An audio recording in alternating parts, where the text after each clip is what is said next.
عالم مليان وحوش كتيرة ومفيش حد هيكون قادر يهزمهم غير البنت دي، وده لأنها حارس قوة النار للعصر الحالي. فيا ترى هتكون قادرة تهزم الوحوش دي كلها ولا هتكون محتاجة مساعدتك يا غالي؟ وعلشان نعرف اللي هيحصل فيلا بينا نروح. وبنشوف بنت ماسكة السيف وبتخرج منه قوة النار الخاصة بيها، وبنلاقي وحش مرعب بيظهر فجأة وبيهاجمها. فالبنت دي بتستخدم قوتها الخارقة اللي موهوبة بيها وبتمسك السيف وبتقرا عليه التعويذة، وفجأة النار بتخرج من السيف وبتجري البنت دي على الوحش وبتديله الضربة القاضية وبتموته. وبنعرف بعدها ان البنت دي صاحبة قوة النار الخارقة دي اسمها إيانا، وبتروح بعدها تقابل صحابها فبيقولوا لها ها عملت ايه مع الوحش؟ فبتقول لهم هو غلبني شويه بس ما تقلقوش كله تحت السيطره. راح صحابها قالوا لها ما تيجي بالمناسبه السعيده دي نروح نحتفل كلنا. وقبل ما ايانا ترد عليهم بتيجي رياح شديده بتبقى هتطيرهم من مكانهم. وبنروح بعدها لمكان تاني وبنشوف شخص واقف قدام بيت من بعيد وبيبص عليه بشكل مخيف، وبنعرف ان الشخص ده اسمه كازوما، وبنلاقيه دخل البيت وبيقابل اتنين فيه فبيتفاجئوا اول ما بيشوفوه. وبيقول له واحد فيهم اسمه يوكي مين سمح لك ترجع لليابان تاني؟ فبيقول له كازوما بس انا ما اتنفتش من المدينه، انا مشيت منها بارادتي. فبيرد ابو يوكي وبيقول له هو انتوا تعرفوا بعض؟ راح قال له ايوه انا عارف ان اسمه جيمي ده اسمه المزيف واسمه الحقيقي كازما من عيله كانجي المشهوره. فبيوجه يوكي كلامه لكازما وبيقول له هو انت رجعت علشان ترجع لعيلتك؟ فبيقول له كازما انا مش جاي علشان اخاطر بحياتي. فبيقول له ابو يوكي عموما انت كده كده مش فارق لي طالما الشبح اللي خرج بسبب تعويذتك اختفى خلاص. فبيروح يوكي عند كازما وبيقول له خليك بعيد يا فاشل واتفرج قال انجنسو هيعملوا ايه. وبيظهر بعدها شبح مرعب في قلب البيت ويوكي بيستخدم قوته علشان يخلص عليه واللي بتكون ضربة النار، بس للأسف الضربة ما بتأثرش في الشبح وبيفضل يضحك له بشر. وبعدها الشبح بيرجع يديله ضربة النار بتاعته بقوة أكبر لدرجة إنها بتدمر البيت كله. فبيزحف أبو يوكي وبيمسك رجل كازما وبيقول له انقذني وأنا هديك كل الفلوس اللي معايا. فبيوافق كازما وبيروح عند الوحش وبيستحضر قوته، وقبل ما الوحش يهجم عليه خرجت رياح شديدة من قوة كازما دمرت الوحش وطفت النار اللي في البيت. وبيروح كازما ليوكي اللي مرمي على الارض وبيزق برجله وبيقول له قوم وبطل الحركات دي واعرف ان عيلة الكاناجي عندهم قدرة الانرجي سوشي اللي بتتحكم في التعويذات والنار وعمر النار ما تأثر فيهم. وبعد كده بنروح عند ايانا اللي بتقابل واحد اسمه رين وبيقول لها ان اخوه رجع مرة تانية، وبنعرف انه بيتكلم على كازما بس ايان ما بتبقاش فاكرة وهو بيحاول يفكرها وبيقول لها فاكرة لما انت اتعاركت معاه واستخدمت ضده مهارة الإهارة؟ فبتقول له افتكرت ده الشخص اللي هزمته بتعويذتي. وبنروح بعدها نشوف يوكي بيحكي لشوسو كبير عيلة كاناجي ان كازوما هزمه، فبيقول له ما تعيطش وخليك راجل وروح زود تدريباتك علشان تليق بالعيلة. وبنلاقي بعدها ايانا ورين قاعدين مع كبير العيلة وبيحكي لهم ان كازوما يبقى ابن عمها اللي مش من سنين ورجع تاني باسم مستعار وهو ياجمي. وابو كازوما بيبقى قاعد وبيقول له خلاص انا ابن الوحيد هو رين وبس.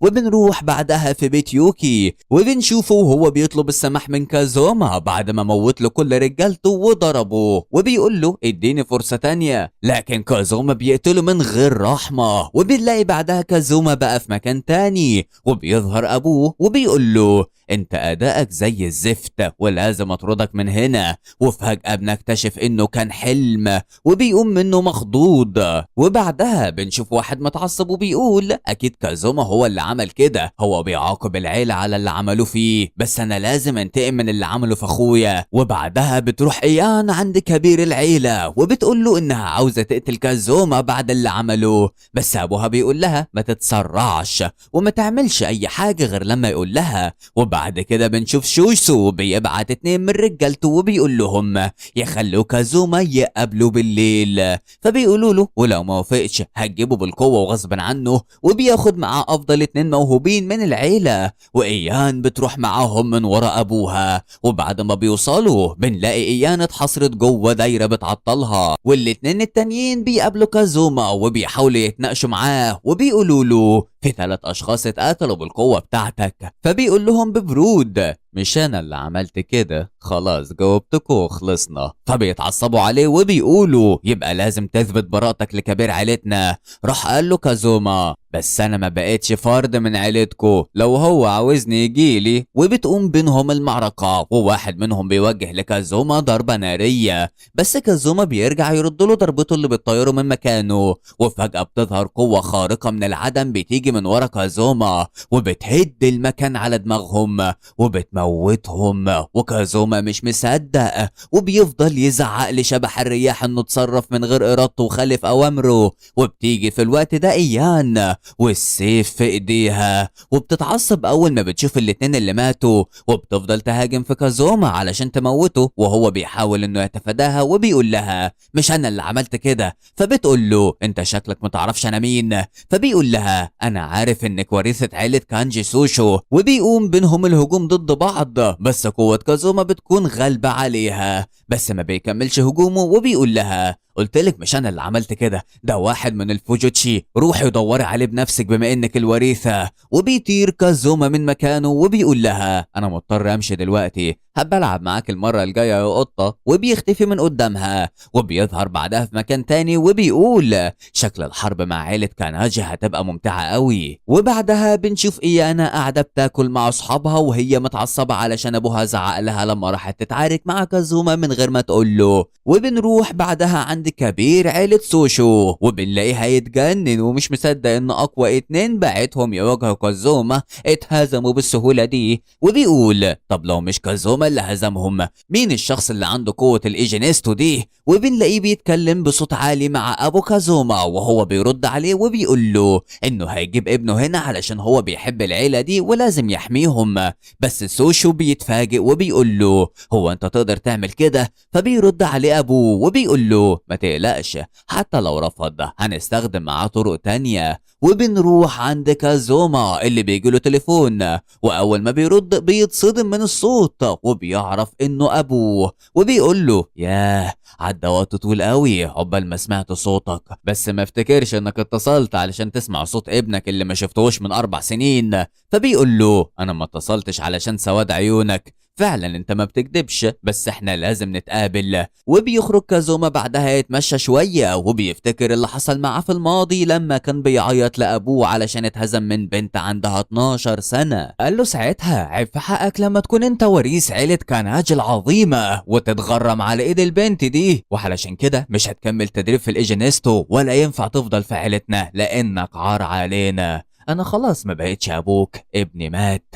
وبيفضل كازوما يترجاه بس ابوه بيزقه بعيد عنه وبيقول له انا لازم انفيك من هنا. وبعد ما بيرجع كازوما من ذكرياته بيروح يقابل ابوه بالليل وبيقول له سلم نفسك يا كازوما احسن ليك. فبيقول له ولو ما وافقتش بقى هتعمل ايه؟ هتيجي تجيبني من شعري بالعافيه ولا ايه؟ انا دلوقتي اقدر اتحداك، انا ما بقتش نفس الشخص اللي تعرفه زمان، انا خلاص لا بقيت اخاف منك ولا من عيلتك. فبيقول له ابوه انا بحذرك وبديك فرصه تانية. فبيقول له كازوما بس انا بقى مستعد. وفجأة بيوجه له ضربة نارية، بس بنلاقي ان الضربة ما اثرتش في ابوه ولا حس بيها. فبيتريق ابوه عليه وبيقول له هو انت عملت حاجة دلوقتي؟ ما خدتش بالي. فبيتعصب كازوما وبيوجه له ضربة والتانية وهو برضه ما اتحركش من مكانه حتى. فبيجي ابوه بيقول له جه دوري انا، وبيفضل يضرب على كازوما ضربات نارية بس هو بيحاول يتفاداها. فبيقرر ابوه انه يعلم على الليفل شوية في اللعب، وكازوما على قد ما يقدر بيحاول يصد، بس ابوه ما وقفش عند حده وقرر يستخدم قوة النار الزرقاء وسط صدمة كازوما. لكن بعدها بيبتسم له وبيقول له انت معاك قوة الايجينيستو اللي مش اي حد يقدر يسيطر عليها، علشان كده لازم اظهر لك الجانب القوي بتاعي. وبيرفع كازوما ايده وبيستجمع قوته، وابوه مصدوم انه يقدر يستخدم قوة الرياح وبيوجهها بكل قوته ضد ابوه لدرجة انها بتطفي قوته وبتبقى هتطيره من مكانه. وبعدها بيقع ابوه على الارض وبيضحك كازوما بجنون وبيقول له قدرت اعملها وانتصرت عليك يا عجوز.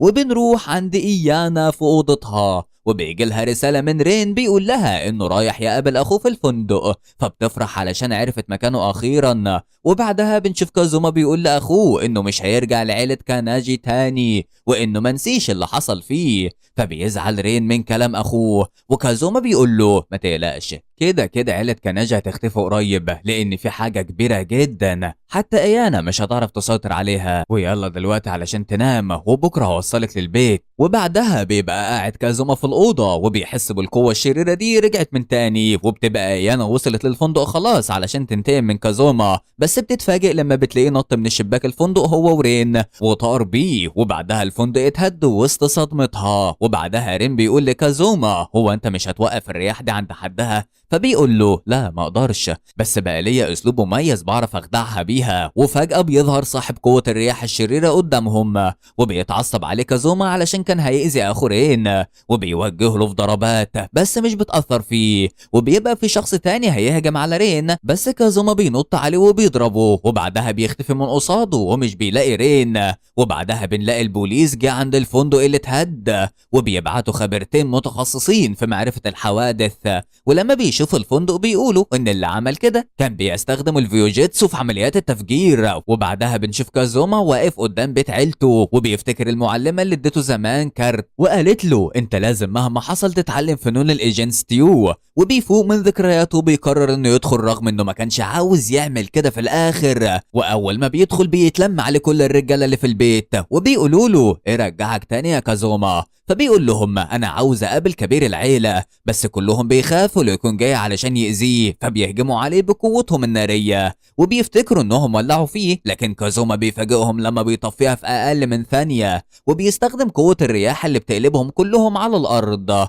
فبيطلع سوشي وبيقابله وكازوما بيقول له انا مش جاي ارغي معاك، انا جاي اقول لك ان رين اتخطف واللي خطفه نفس الشخص اللي قتل رجالتكم، واكيد انت تعرف السبب ايه. فبيقول له طب تعالى ادخل الاول علشان نتفاهم ونوصل لحل. وبعدها بتوصل إيانا وبتشوف كل الحراس مرميين على الأرض وبتعرف إن اللي عمل كده كازوما، وجوه القصر بيبقى كازوما قاعد مع سوشو، وفجأة بتدخل إيانا عليهم وهي بتشيط من العصبية وماسكة السيف وهتنزل بيه على كازوما، بس أبوها بيزعق لها وبيقول لها انت اتجننتي؟ ازاي بتخالفي اوامري وبترفعي سيفك في وش ضيفنا؟ فبتزعق وبتقول له ان هو اللي استخدم القوه اللي موتت رجالتهم. فبيقول لها ابوها لا كازوما مش هو اللي عمل كده، واللي بيعمل كل ده عدو لينا من عيله فوجو. وبتقعد ايانا جنبه وبيقول لهم سوشو ان اللي عمل كده كان قصده انه يستخدم كازوما كطعم مش اكتر. فبيقول له كازوما طب ليه عشيرة فوجو تخطف رين؟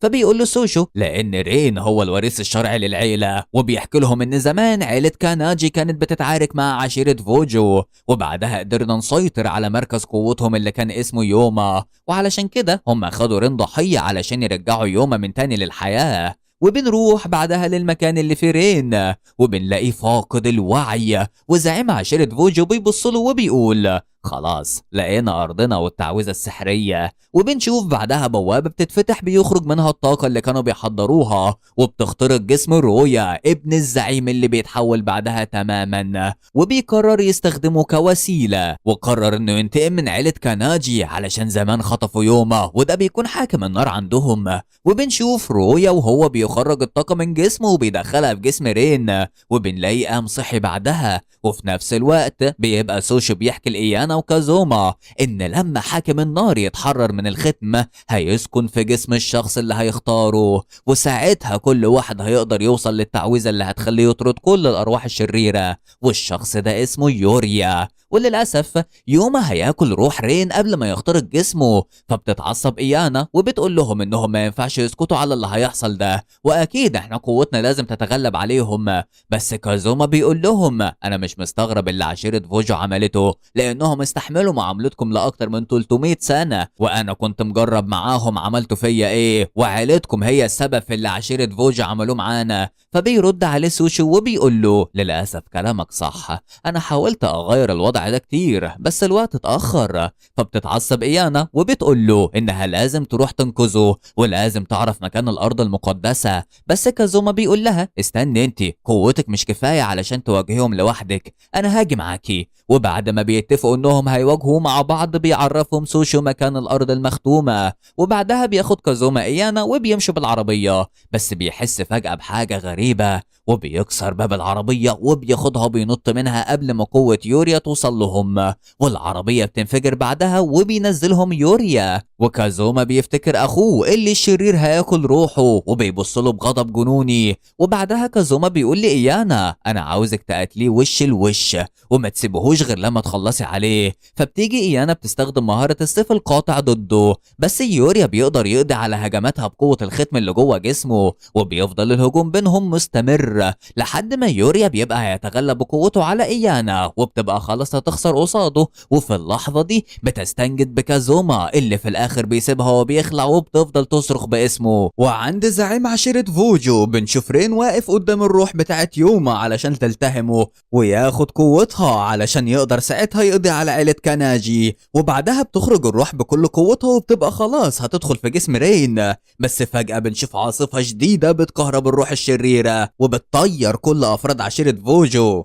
وبيظهر كازوما وبيشيل اخوه في الوقت المناسب وبيفوقه من الغيبوبه. وبيقوم الزعيم من على الارض وبيقول له انت بتدخل ليه في امورنا؟ مش المفروض ان انت اتلسعت من العيله دي قبل كده ومجرب؟ قال له في الحقيقة انت صح بس انا اتفقت مع العيلة وهاخد ملايين منهم فكان لازم اضرب عصفورين بحجر واحد. بس عشيرة فوجو ما قبلتش بالكلام ده وبتتعارك مع كازوما. وبيظهر يوريا في نفس الوقت وبيفتكروا انه يخلي ايانا تخسر. وبنلاقي الروح الشريرة اللي مكتفها كازوما بتخرج وبتتجمع طاقتها في جسم يوريا. وبنلاقيه يتحول بعدها لوحش مرعب جدا. فبيفرح الزعيم وبيقول له ودلوقتي لازم تروح وتنتقم من عيلة كاناجي. فبيتجنن الوحش ده وبيوجه قوته على الزعيم وكل العشيرة وبيطيرهم من مكانهم بغضب وبيطير من المكان كله. بعدها وبنشوف كازوما خدرين اخوه وراح يشوف ايانا لقاها مرمية على الارض من اثر الهجوم القوي اللي كان بينها وبين يوريا. وبيشوفوا على جسمها اثر للجروح وكازوما بيقول انها هتموت قريب لان الطاقة الشريرة بدأت تظهر على جسمها.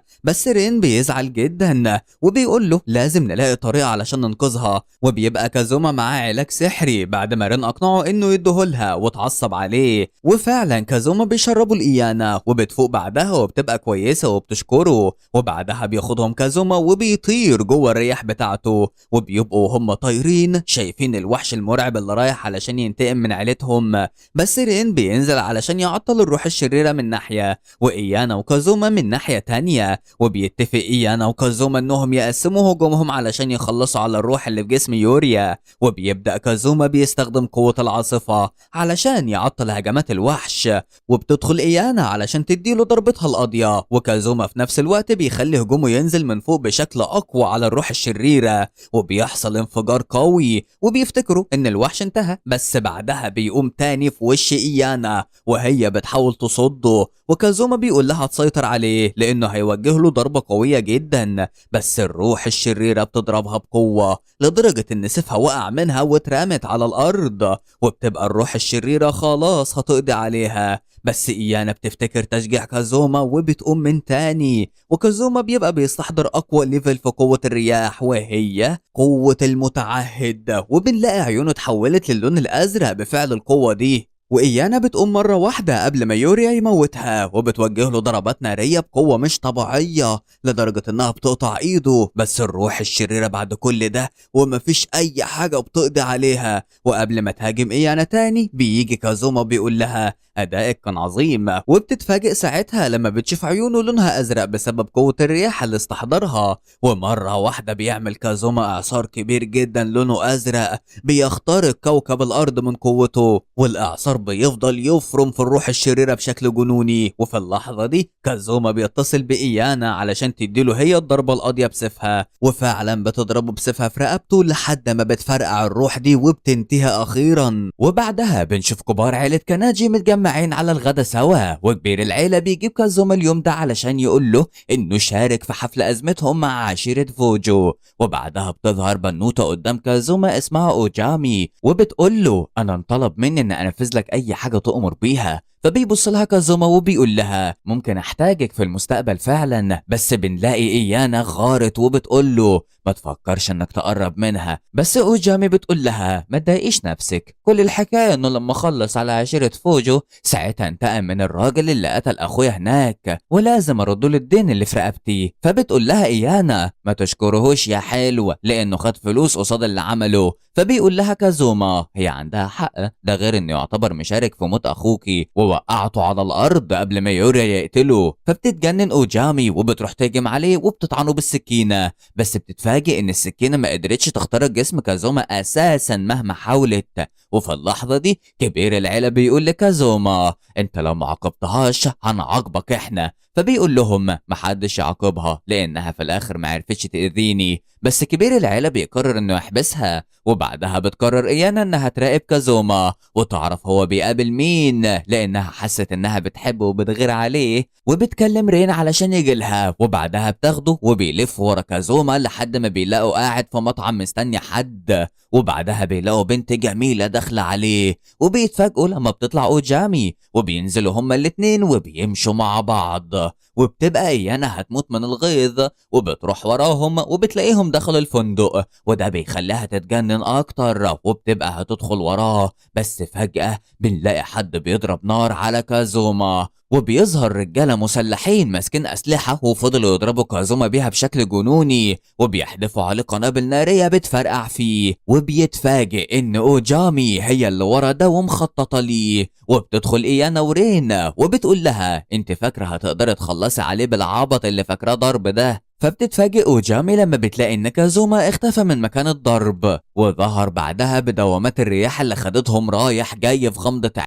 مو بيقف قصاد اوجامي وبيقول لها محاولاتك ما كانتش وحشة بالرغم من فشلك، بس انت اتغيرت كتير. فبتقول له انت تعرفني اصلا؟ فبيقول لها ايوه كلامك صح. فبتتعصب عليه وبترمي شنطتها في وش ايانا وبتجري، وهم بيروحوا وراها لفوق السطوح. وايانا بتقول لها كفايه هروب لحد هنا، بس اوجامي مش بيعجبها كلامها والاتنين بتحصل ما بينهم خناقه. بس كازوما بيجي في الوقت المناسب وبيقول لايانا ما تتدخليش وسيبيها، هي عاوزه تقتلني انا مش انتي. وراح لاوجامي حط لها شنطتها في ايديها، وكل ده وايانا هتتجنن من تصرفاته. بس اوجامي بتحس بالضعف انها مش عارفه تاذيه، فبتقرر تستخدم قوتها وبتضربه، بس برضه كل ده من غير اي فايده. فبتقع في الارض بضعف وبتفضل تعيط وبتقول لكازوما انا مش هسامحك ابدا وهخليك تندم على اللي عملته. وبعدها بنشوف شخص غريب ظهر لاوجامي وبيقول لها انت عاوزه تنتقمي ولا عاوزه تبقى قويه؟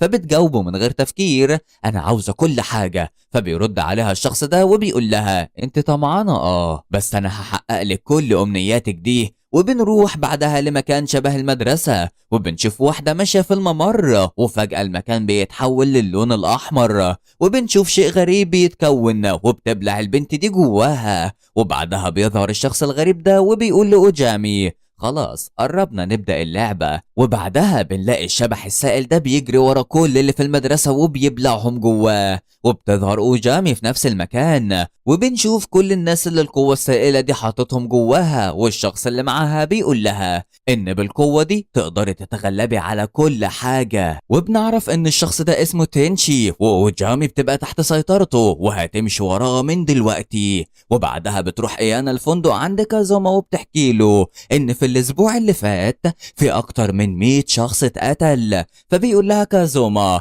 هو كبير عيلة كاناجي عاوزني في المهمة دي؟ قالت له ايوه، هو طلب مني انك تلاقي العدو ده وانا اخلص عليه. فبيقول لها كازوما بس انا مش عاوز مساعدتك لانك اساسا ممكن تقعي معاه وتبقي حمل زيادة عليا. فبتتعصب ايانا وبتقول له طب وريني شطارتك بقى، بس لو هتموت قدامي مش هعبرك وهسيبك تفطس. وبتمشي من الفندق وبتسيبه، وبعدها بتمشي مع صحابها وفجأة بيحسوا ان الطريق في حاجة غريبة وبقى شكله مختلف.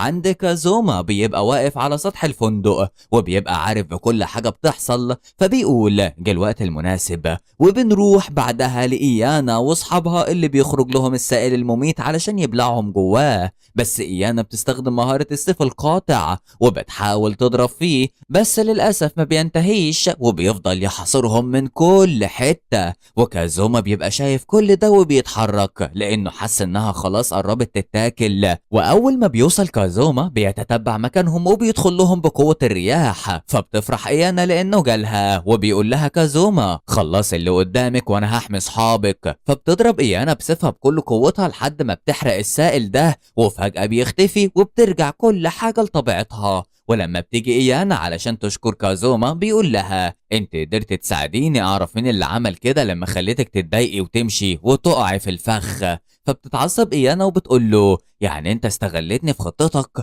فبيقول لها كازوما معلش بقى كنت مستعجل جدا الصراحة، وبيطير من قدامها. وبيروح بعدها عند اوجامي وبنلاقيها قاعدة والطاقة بتخرج من جسمها. فبيقول لها انت بقى عاوزة تخلصي مني مش كده؟ فبتقول له ايوه، وما كنتش اعرف انك هتكتشف مكاني وانا لازم اموتك مهما كان التمن. في النهاية مهما كانت قوتك انت مجرد بني ادم، وانا لو فضلت امتص في روح الاف من الناس ده هيخليني اتغلب عليك ساعتها. فبتظهر في اللحظة دي ايانا وهي متعفرطة وبتقول لها انا كمان اقدر اشوف طاقتك دي وعارفة انت عاوزة ايه. فبتقول لها اوجامي دي حاجة ما تخصكيش وخليكي بعيد عن الموضوع ده. فبتقول لها إيانا انت عاوزة تقتلي كازوما مش هتدخل، بس مش هسمح لك تقتلي آلاف من أرواح الناس البريئة انت فاهمة. وبتطلع سيفها وبتستخدم مهارتها، بس كازوما بيمسك ايديها وبيقول لها ما تعمليش كده. بس اوجامي بتقول لهم هسيبكوا تلعبوا مع بعض ومضطر امشي لان قوتي ما اكتملتش علشان اواجهكوا، وبتختفي من قدامهم. وبعدها بتفتكر اوجامي لما قابلت تنشي وقال لها انه شبح قوي وهو الوحيد اللي هيقدر يحقق لها انتقامها، بس لازم تستغل كل الارواح اللي هتقتلهم، وان دي كده ما تعتبرش جريمة طالما الهدف تحقق انتقامها. وبعدها بتلزق فيها المادة المرعبة دي وبتفضل اوجامي تصوت لحد ما بتختفي جوه الشبح السائل ده وبتتحول. وبعدها بنروح قصر عيلة كاناجي وبيبقوا كلهم اتفقوا يخلصوا على اوجامي علشان مشيت في الطريق ده، بس كازوما بيبقى مصر هو اللي يحل حكاية اوجامي. وايانا بتزعل جدا وبتفتكر انه عاوز يساعدها علشان بيحبها، وبتقرر انها لازم توقف كازوما قبل ما يساعدها. وبعدها بتروح ايانا عند المفتشة كاريكا وبيتفقوا انهم يدوروا على اوجامي ويحاصروها، وبالليل بيكونوا محاصرين كل الاقسام ومراقبين اوجامي، وبيشوفوا ابوها وعيلتها بيروحوا للقصر اللي هي فيه وبتخرج لهم اوجامي ترحب بيهم. بس ابوها بيقول لها انا مستعر منك، انت ما ينفعش تكوني من العيله فاشله، انت وتعويذاتك الخيبه زيك، ولا هسمح لك انك تعرضي العيله للخطر. وبتبقى ايانا والمفتشه بيسمعوا الحوار اللي داير بينهم، وفي الوقت ده بيظهر في السما كازوما وهو طاير وبيبتسم وبيقول العرض هيبدأ دلوقتي. وبيتفاجئ بإيانا بتطلع فوق سور الفندق وسط صدمة المفتشة اللي لا مستحيل تعملها، بس إيانا بتصمم على قرارها، ولما بتحس إن كازوما بيقرب بتنط من فوق السطح وبتفضل تهاجم فيه علشان تعطله. وكازوما بيحاول يصد في هجومها العنيف عليه وفي الآخر بيسيبها تقع من فوق وبيرجع يمسكها تاني وبيقول لها أداء الجميل الصراحة. فبتستخدم إيانا رين قدامها علشان كازوما ما يعرفش يهاجمها، وبتقول له انت هتساعدني لحد ما نخلص من موضوع اوجامي. بس كازوما بيرفع ايديه وبيعد لها من 1 ل3، وفجأة بيحصل انفجار بيخرج من ناحية القصر اللي فيه اوجامي. فبيجروا ناحية الانفجار واول ما بيوصلوا بيلاقوا ابو اوجامي وافراد عيلتهم كلهم غرقانين في دمهم على الارض. فبيقول لها كازوما انت ازاي قتلت عيلتك؟ فبترد عليه اوجامي وبتقول له انا ما بعتبرهمش عيلتي كانت اخويا اللي انت قتلته. وبتخرج الطاقة الشريرة من جسمها وبتقول له خلاص انا مستعدة دلوقتي وجه الوقت علشان انتقم. فبتوجه له بعدها ضربة الموت، بس بتتفاجئ لما ما بتأثرش في كازوما وبتفضل تديله ضربات اقوى من الاول بس ولا حاجة هزته من مكانه. وبتبقى مذهولة وبتقول لهم ازاي يحصل كده؟ السيد تنشي قال لي ان اقدر اقتله بالقوة بتاعتي دلوقتي. فبتقول لها ايانا وده من الغبي اللي فهمك كده. فبيظهر تنشي وبيقول لها طب بس ما تقوليش غبي. ولما اوجامي بتتحايل عليه علشان يساعدها تنتقم من عدوها اللي هو كازوما، بيقول لها انت مستحيل تهزمي كازوما مهما كانت قوتك، انا كنت بكدب عليكي وانت غبية وصدقتي ده بسهولة، وقتلتي ناس بريئة كتير ومنهم عيلتك اللي خلصت عليها بنفسك. اوجامي بعد ما سمعت الكلام اللي قاله فقدت القدرة على أعصابها وفضلت تصرخ لحد ما فقدت وعيها. ورين وإيانا بيروحوا علشان يلحقوها، بس القوة اللي جمعتها من أرواح الناس وقعتهم بعيد عنها. وبيقول لهم كازوما إنها ما عرفتش تسيطر عليها، وكازوما بيقول تنشي ده كان هدفك من البداية ليه؟ راح قال له أيوة أنا كنت عاوز أجمع القوة ده علشان أقضي عليك، وبالنيابة عن نجوم ساجاستي أنا اللي هيخلص من أقوى عدو لينا وهو أنت. وأول ما بيسمع كازوما الاسم ده بيتعصب وبيوجه له هجمة قوية، بس للأسف ما بتأثرش فيه. فبيقول له قلت لك أنت الشخص اللي هيموت مش أنا. وفجأة بنلاقيه رفع أوجامي واستخدم قوته اللي كانت بتقتل الناس، وبيظهر في النهاية تنين مرعب جدا بيدمر كل حاجة حواليه. وتنشي بيقول لكازوما لو موتت التنين ده اوجامي هي كمان هتموت. وبيفضل التنين بيهاجم وكازوما مصمم انه لازم ينقذ اوجامي لو حصل ايه. فبتتضايق ايانا وبتفضل تضرب بغل في التنين، وبيبقى التنين قرب يوقعها بهجماته، بس كازوما بيلحق ينقذها. وبعدها بيقع كازوما على الارض وبنلاقيه انه اتصف جنبه وبينزف. وايانا بتترعب علشانه وبتقول له انت لازم تفضل هنا لحد ما تستعيد قوتك، وانا ورين هنقاتله، لازم تسمع كلامي علشان ننقذ ميساو وتحمينا. فبيفرح كازوما من كلامها وبيحضنها وبيقول لها انت بعد كام سنة هتبقى عظيمة جدا. وبتروح ايانا تقاتل الوحش هي ورين، وكازوما بيبقى بيستعيد قوته. فبنلاقي عيونه اتحولت للون الازرق، وفجأة بيظهر جنبهم في ساحة المعركة وبيقول لهم يلا خلينا نحرقه وننقذ اوجامي. فبيعزز كازوما من قوة السيف بتاع ايانا بالشعلة الزرقاء، وبتطير ايانا بسيفها وبتضرب التنين الضربة القاضية، فبيتحرق التنين كله وبيخرج منه تنشي بغضب، وهو مش مصدق اللي حصل لحد ما بيولع هو كمان. وبيقدروا انهم ينقذوا اوجامي من شره، وبياخدوها بعدها لمكان تقضي في حياتها لوحدها علشان تكفر عن ذنوبها. فبتسأل اوجامي كازوما وبتقول له هو انت ليه انقذتني؟ فبيحكي لها انها زمان دافعت عنه لما كانت العيال بتتريق عليه علشان ما بيعرفش يستخدم النار، وبيهزر معاها وبيقول لها بس ما تنسيش ترد الجميل اللي عليك ده في يوم. وبيمشوا بعدها وبيسيبوا اوجامي تعيش في المكان ده. وبعد كده بنروح المدرسة وبنشوف صاحبة ايانا مرعوبة وحاسة ان في اشباح حواليها، وفجأة بتسمع صوت مرعب بيقول لها امشي من هنا. وبيظهر ضوء غريب مرة واحدة وبتصوت برعب. ولما بنروح لقصر عيلة كاناجي بنلاقي ابو ايانا بيقول لها ان مدرسة سيريو اللي بتدرس فيها اشباح، ومدير المدرسة طلب من ايانا انها تسيطر على الوضع علشان مدرستها. بس قبل ما تمشي بيقول لها ابوها انه خايف عليها وعلشان كده عين كازوما حارس ليها. وبعدها بياخدها كازوما وبيروحوا على المدرسة المسكونة،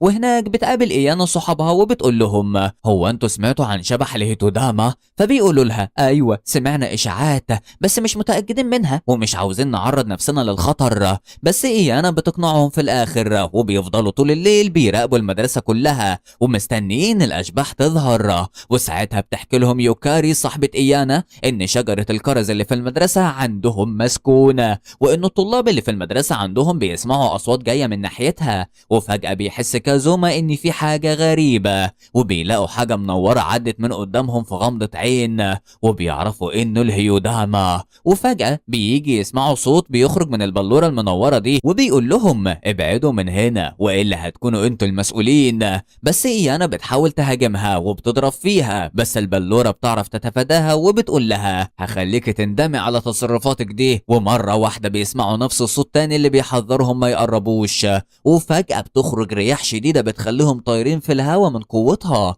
وايانا بتفضل تطاردها بس في الاخر بتتقلب من على السلم واصحابها بيشيلوها. وبعدها بيقعدوا مع بعض يدردشوا شوية، وكازوما بيقول لهم ان دي كائنات تقدر تعيش معاهم عادي ومش بتبقى عاوزة تدمر العالم. ولما بيخرجوا بيخرجوا من المدرسة بتشوف إيانا الكائن ده تاني وبيفضل يعصبها، فبتوجه له ضربات نارية قوية، بس الكائن ده بيقدر يتفاداها بكل سهولة، وده خلى إيانا تقعد تعيط علشان مش عارفة تضربها. بس كازوما بيتضايق علشانها وبيستعمل قوته وبيجذب البلورة دي، وبيتفاجئوا لما بتظهر لهم جواها جنية صغيرة جدا وكانت بتستفزهم بس، وبتفضل إيانا تتناقر هي والجنية وكانوا مش طايقين بعض. ولما كازوما بيسأل الجنية جت ليه هنا، بتقول له إنها جت علشان تحقق أمنية جدها لأنه قرب يموت. وبعدين تروح الجنية عند شجرة الكرز وبتنادي بقية الجنيات وبيفضلوا يلفوا حوالين الشجرة، فبتتفاجئ لما بنشوف الشجرة نورت وطرحت ورد جميل جدا وسط ذهول الكل من التحول المفاجئ للشجرة بالشكل المبهر ده. وبعدها الجنيات بتطير أوراق الشجرة الجميلة في الجو وبتودعهم وبتطير في السماء، وبترجع الشجرة زي ما كانت وهم مش مصدقين اللي حصل قدامهم. وتاني يوم بنشوف إيانا بتتخانق مع دبان وشها ومتعصبة، وبيروح لها كازوما وبيقول لها اهدي بس، مالك متعصبة ليه؟ فبتقول له وانت مالك اصلا؟ انا ما اعرفش بابا ليه خلاك الحارس بتاعي، انا مش محتاجه الحراس، بس خلاص تعالى بقى عشيني بره وانت اللي هتدفع، انت بتكسب الفلوس بمنتهى السهوله. فبيقول لها كازوما ماشي، الاكل موضوع بسيط مش مكلف. وفعلا بياخدها كازوما بالليل وبيتعشوا في مطعم سوا، وايانا بتبقى مستمتعه جدا بالاكل، بس كازوما بيشوف الجنيه بتطير بره الازاز وبتنادي عليه باسم المتعهد، فبيقول لايانا انه لازم يمشي دلوقتي وهيحاسب لها على الاكل. وبيروح كازوما يقابل الجنيه وبيقول لها انت تعرفي منين اسم قوتي الحقيقيه يا حشره انت؟ فبتقول له الجنيه انها سمعت عن قوته من زعيم القبيله بتاعتهم، وانها جات له علشان هو الوحيد اللي يقدر ينقذ قبيلتهم من الدمار، وبتترجاه وبتقول له انت المتعهد اللي هيقدر يرجع لنا كنزنا اللي اتسرق من قبيلتنا. فبيقول لها كازوما انه موافق بس بشرط انه ياخد نص ثروتهم وانه ما بيعملش حاجه ببلاش. وبنروح بعدها عند رين اللي كان قاعد بيلعب مع صاحبته ايامي، وفجأة بتيجي عربية بينزل منها رجالة معاهم أسلحة وجايين علشان يقبضوا على ايامي، بس رين بيضرب فيهم وبيحررها منهم، وبيتفاجئوا لما يعرفوا انه من عيلة كاناجي وانه عنده قوة الايجينيستو، وبيقولوا له احنا من عيلة تسوباكي والبنت دي ملك خاص لينا وما تعملش عداوة مع العيلتين احسن ليك. فبيحس رين انه متورط ومش عاوز يعاديهم، وبرضه مش هيسيب لهم ايامي، ولما بيقربوا منها علشان ياخدوها بيستخدم رين قوة النار وبيحميها منهم. بس رجالة تسوباكي قالوا له انت هتندم على عملتك دي، وبيركبوا عربياتهم وبيمشوا. ولما بنروح عند سوشو بنلاقيه بيقول لإيانا انه جاله اتصال من عيلة تسوباكي بتقول ان رين سرق كنزهم وان بتصرفه ده عرض حياته للخطر، فبتتخض إيانا وبتبقى مش مصدقة، وسوشو بيقول لها ان رين هرب ومش عارفين حتى نوصل له. فبيقول لها ابوها انها تتصل بكازوما علشان يجي يدور معاه على رين، بس هي بتتعصب وبتقول له انها مش هتكلمه وملهاش دعوه بيه. وبالليل بنشوف كازوما بيسوق عربيته والجنيه معاه بتوصف له شكل كنزهم، فبيقول لها انا ما كنتش متخيل ان واحد من عيله تسوباكي هيسرق كنز جنيات صغيره. فبتقول له الجنيه هو انت تعرفهم؟ فبيقول لها مش معرفه شخصيه، بس اعرف انهم من اقوى رجاله الارض في قوه الانشيجي سوتشي، وكمان بيبقوا مخادعين وبيحبوا قتل الناس، ومن زمان وانا نفسي اقضي عليهم، واخيرا جه الوقت اللي هعمل فيه كده ومن غير قيود. وبنروح بعدها لمكان تاني وبنشوف الشخص ده بيتأسف لواحدة اسمها ميامي انهم ما قدروش يقبضوا على البنت. فبتقول له رين كان اجي من عيلة قوية جدا وهي عرفت تقرب منه علشان جميلة، بس حتى لو عدونا طفل صغير من عيلة قوية لازم تقلب الدنيا عليهم كلهم وترجعها. وبره القصر ده بنشوف كازوما ومع الجنية وبيستخدم قوته علشان يشوف الكنز بتاع الجنيات في المكان ده ولا لأ، بس مش بيلاقيه جوه. فالجنية بتفضل تعيط وبتقول له دور عليه وانا هدفع لك كل اللي انت عايزه. فبيمسك الجنية وبيقول لها اسمعي يا غبية، الكنز ضاع منهم هما كمان امبارح. وبنعرف ان الست اللي بتتكلم دي اسمها كورها، وبتقول للرجالة لو ما عرفتوش ترجعوها هحط ميامي مكانها. فالرجالة بتعترض وبتقول لها بس كده انت بتخالفي اوامر كبير عيلة كاناجي. فبتقول له اخرس، انا هنا المسؤولة عن عيلة تسوباكي بدل ابويا المريض، ولو حفلة تايسي فشلت بكرة عيلتي كلها هتتدمر. وكازوما بره بعد ما سمعهم بيقول انا كده فهمت، التعويذات اللي هتغلب فوجي هي تايسي. وفجأة بتجيلهم كورها من الشباك وبتجيبهم بقوتها لحد عندها وبتقول للرجالة خلصوا عليهم. وكازوما مش عارف هي ازاي اكتشفت وجودهم، وبيضرب بقوته فبيكسر ازاز القصر وبينط منه وبيقول لها تصدقي كانت حركة حلوة منك دي. بس بنلاقي الرجالة بتستخدم قوتها وبتوجه ضربات لكازوما من ظهره وبيتفاجئوا بيه لما بيصدها في ثانية. فبنلاقي الجنية وقعت من فوق على كازوما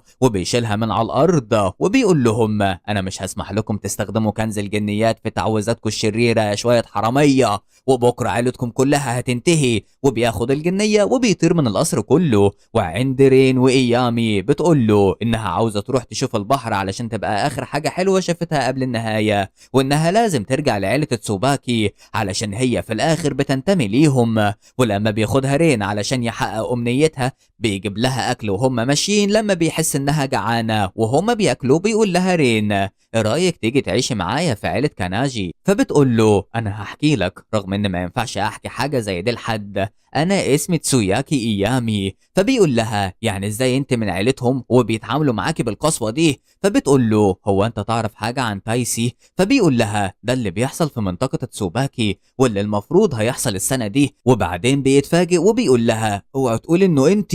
اما كازوما فبتسأله الجنية عن التايسي فبيحكي لها وبيقول لها ان الفوجي انفجر من 3 سنين، وان الانفجار ده بيخلي الفوجي يسيطر على اكتر مخلوق غريب، والحيوان ده ساعتها زئيرو كان بيعمل زلزال في الارض، وعيلة تسوباكي واجهت الحيوان ده وطلبوا ساعتها مساعدة سوشو وقدروا يحبسوا الحيوان ده ويوقفوا الانفجار. وبيقول لها ان الحيوان ده كان قوي جدا وحبسه مش هيكمل اكتر من 30 سنة، علشان كده كل 30 سنة بيبعتوا تايسي علشان تحبسه من جديد بتعويذة قوية، والشخص اللي هيستخدم التايسي ويحبس الحيوان ده من جديد هيفقد حياته ساعتها. وعلشان تفهمي اكتر ان عيلة تسوباكي بتضحي بفرد من عيلتها علشان خاطر التايسي، وبنروح عند رين اللي بيقول لايامي ليه لازم تكوني انت التايسي؟ قالت له علشان لازم حد مننا يعمل كده، وانا لازم اعمل ده لان لو الحيوان خرج هيحصل انفجار الفوجي مرة تانية وساعتها هتبقى كارثة كبيرة، وساعتها انا مش هموت على الفاضي لان موتي هينقذ ناس كتيرة جدا. بس رين بيقول لها انا هحميكي، اوعي تستسلمي وما تخافيش من الموت، وهندور على حل سوا ومش هسيبك تموتي. فبتتأثر ايامي من كلامه وبتشكره على وقوفه جنبها، وبياخدها رين علشان تشوف البحر زي ما كان نفسها وبتبقى مبسوطة وبتعيط من الفرحة. بس فجأة بتظهر لهم ميامي وبتقول لها ما ينفعش تفضلي في العالم ده مدة اطول من كده، وبتقول لرين انت لازم ترجعها لي، ولو اتصرفت معايا بتهور يبقى انت كده بتسيء لقائد عيلة تسوباكي. فبنلاقي ايامي بتديله الجاكيت بتاعه وبتشكره على كل حاجة عملها معاها وبتسيبه وبتروح لهم. ولما بتشوفها ميامي بتديها بالقلم وبتقول لها كنت عاوزة تهربي صح؟ فبتقول لها لا ما كنتش ههرب. فبيمسكها الحارس يوجي وبينزل فيها ضرب وبيدوس عليها برجله، وكل ده ورين بيولع من غضبه وما بيقدرش يستحمل، فبيعلن هجومه عليهم علشان يلحقها منهم. وبيقول لإيامي انا مش هسلمك للناس دي، انا وعدتك ان هحميكي منهم. فبيضحك يوجي بطريقه وبيقول له يعني انت هتحميها يا بطل؟ وبيطير عند رين وبيقول له اتفرج على قوة التشيجي سوشي، وبيخرج من الارض اللي واقف عليها رين مدببات، ورين بيحاول يتفاداها وبيجري منها. وبعدها بنلاقيه استجمع قوته الناريه كلها حواليه وبيقدر بالنار دي يعمل طبقه من الرمله الناريه اللي بتساعده على الطيران. وبيقول له رين بشر دلوقتي جه دوري، وبيوجه له حمم البركانيه ويوجي بيحاول يصدها، بس قوه رين بتقدر انها تخترق كل حاجه لحد ما بتوصل ليوجي وبتولع فيه. بس بيتفاجئ رين لما بيلاقي يوجي بيحاول يقوم من على الارض ولسه في نفس. فبتقول ميامي وهي ماسكه في رقبتها انت بالسرعه دي اتفتنتي بدميه زيها. عصب وبيقول لها ايامي بشر زينا ما تقوليش عليها كده. فبتضحك بشر وبتقول له اللي انت عاوز تحميها دي مش من البشر، دي مستنسخه واحنا اللي صنعناها من شهر. رين لما بيسمع كلامها بيجيله صدمه وبيقول لها مستحيل يحصل كده. بس ايامي بترد عليه وبتقول له لا يا رين ده صح، فعلا هم صنعوني علشان ابقى ضحيه لتايسي بدل الانسه ميامي. فبيقع رين على الارض من صدمته وهو مش مستوعب. وقبل ما ميامي تاخدها وتمشي بتقول له على فكره حتى لو ما كانتش هتواجه تايسي برضه كانت هتموت في خلال شهر لانها مش من النوع اللي بيعيش كتير. وفي اللحظة دي بتوصل إيانا مع المفتشة وبتجري على رين، وميامي بتاخد الدمية إيامي وبتجري بيها على القصر. وأول ما بتوصل بتصحي الجنية كازوما وبتقول له إن الكنز بتاعنا جوه إيامي، بس كازوما بيقول لها إنهم لازم يمشوا دلوقتي والأحسن ليهم لما يسيطروا عليه بكرة في يوم التعويذة. وكورها بتفرح لما بيرجعوا لها بإيامي وبتاخد الاتنين معاها وبتمشي بالليل، ويوجي بيشوفها. والصبح بيقول لها ان الانسه ميامي مش موجوده في اوضتها بعد ما كانت معاها بالليل، فبتقول له طب وبعدين هتعمل ايه لو كنت انا اللي خدتها؟ فما بيعرفش يرد عليها، فبتقول له كورها علشان اخلاصك ليا انا هاخدك لمكانها، ودي اوضه تسوباك السريه هي نايمه جوه. وبتاخده وبيمشوا لحد ما بيوصلوا قدام عمود طويل بلوري، وبتقول له بص جوه العمود ده بس خلي بالك. فبيتفاجئ بوجود ميامي جواه وبيتعصب وبيقول لها انت عملت فيها ايه؟ فبتقول له اهدى بس، كل الحكاية ان جسم ايامي مش هيستحمل التعويذة، علشان كده قررت اني اضاعف قوة الاتنين مع بعض. بس ما تقلقش، هي بس هتبعت قوتها لايامي بس، وده مش هيخليها تموت الا لو حد اتدخل وكسر الختم ده. وفي واحد من القوة الفوجوتشي جوه مع الجنية وقوتها كبيرة جدا، ممكن تكون في حجم قوتي وممكن يظهر مرة تانية وساعتها ميامي هتموت. فبيقول لها لا مش هيحصل، انا وعدتها اني احميها. فبتقول له كورها لو عاوز تحميها لازم يبقى عندك قوة عظيمة تقدر تدمر بيها العدو ده، بس هتعمل ايه بقى لو انا اديتك القوة دي؟ وبعدها بنشوف كورها محنطة ابوها وبتقول له انت ما تقدرش تعمل لي حاجة وانت في الحالة دي. فبيقول لها وانا ما كنتش هوقف التايسي، مش ده كان طموحك؟ فبتقول له بس انت ما كنتش عاوز توقفه بس، انت كمان كنت عايز تقتلني وفي الاخر بقيت في الحالة اللي انت فيها دي. ومش كده وبس، ده انا كمان هستخدم ميامي في التايسي، وللاسف مش هتقدر تعمل حاجة وانت في الحالة دي. وبتضحك عليه بشر وبتمشي وبتسيبه وهو بيصرخ باسمها. وعند رين بنلاقيه قاعد زعلان جدا لوحده، وبتيجي ايانا تنكش فيه وبتزقه في البحيرة وبتقول له ازاي اتخليت عن صاحبتك وما انقذتهاش؟ فبيقول لها رين انا ما تخليتش عنها، بس للاسف طلعت مستنسخة علشان تكون هي التايسي. بس ايه انا بتقول له حتى لو دي كانت صاحبتك وخطفوها منك بالسهولة دي وانت ساكت.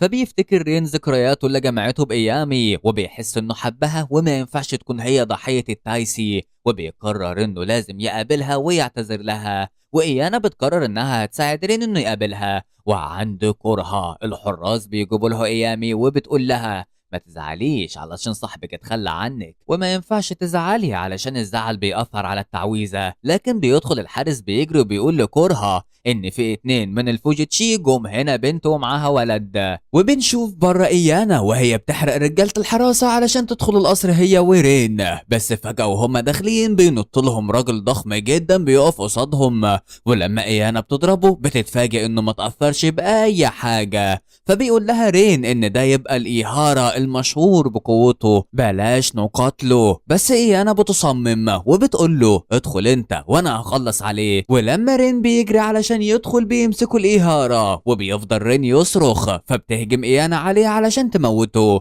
بس الوحش ده بيضربها برجله ضربة بيطيرها وبيقول لها لو اتحركتي هعصر رين لحد ما يموت قصادك. فبيفتكر رين صوت الوحش ده وبيقول لها ان ده يوجي اللي كان بيقاتله ساعتها. فبيقول له يوجي انت عرفت انا مين فعلا، وانا بقيت بالشكل ده بعد ما خدت القوة اللي تخليني احمل انسة ميامي، وانا مش هسمح ان التايسي يقف ويحصل لها اي حاجة، علشان كده خدت القوة من السيدة كوروها. فبيفضل رين يستفزه بالكلام وبيخليه يتعصب وبيرفعه علشان يهبده في الارض. بس في اللحظة دي بنلاقي شيء اخترق جسم الوحش وقسمه، وبيطلع الشخص اللي عمل كده كازوما، وبيتفاجئوا رين وايانا من وجوده، بس بيقول لهم الاهم دلوقتي تتابعوا القتال لان الوحش ما ماتش.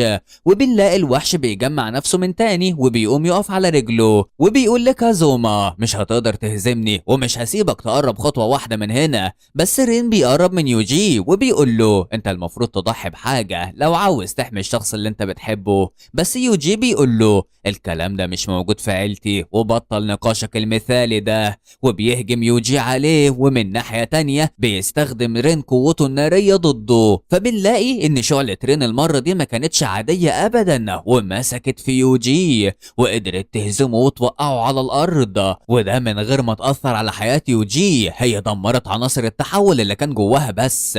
فبيقرب كازوما من اخوه، فرين بيقول له انه عرف من العدو الحقيقي اللي المفروض يخلص عليه، وبيبص على مكان الانفجار. فبيقول له كازوما شكلك بتفكر في حاجة عظيمة وهتعمل شغل عالي. وفي اللحظة دي بيلاقوا حجر كبير هيقع عليهم، وبينطوا بعيد عنه، وبتطلع كوروها اللي بتهاجمهم في الاخر. ولما بتنزل لهم بتقول لكازوما انت بقى اللي بتستخدم الفوجوتشي مش كده؟ فبيقول لها كازوما انت بقى خدت قوتك دي كلها من المخلوق الغريب اللي حبستيه في الفوجي. فبتقول له بالظبط كده، شاطر. ودلوقتي تعالى بقى، انا نهايتي مش هتكون زي نهاية يوجي. بس كازوما في اللحظة دي بيبعد رين بالرياح بتاعته، وبيقول له اسبقنا لهناك. وبيفضل رين يتشقلب مع الريح لحد ما بيوصل للمكان اللي موجود فيه ايامي. ولما الحراس بيقفوا قصاده بيقول لهم انا قدرت اهزم يوجي، تفتكروا مش هعرف اهزمكم؟ فبيخافوا من رين وبيجروا، وبيقول لايامي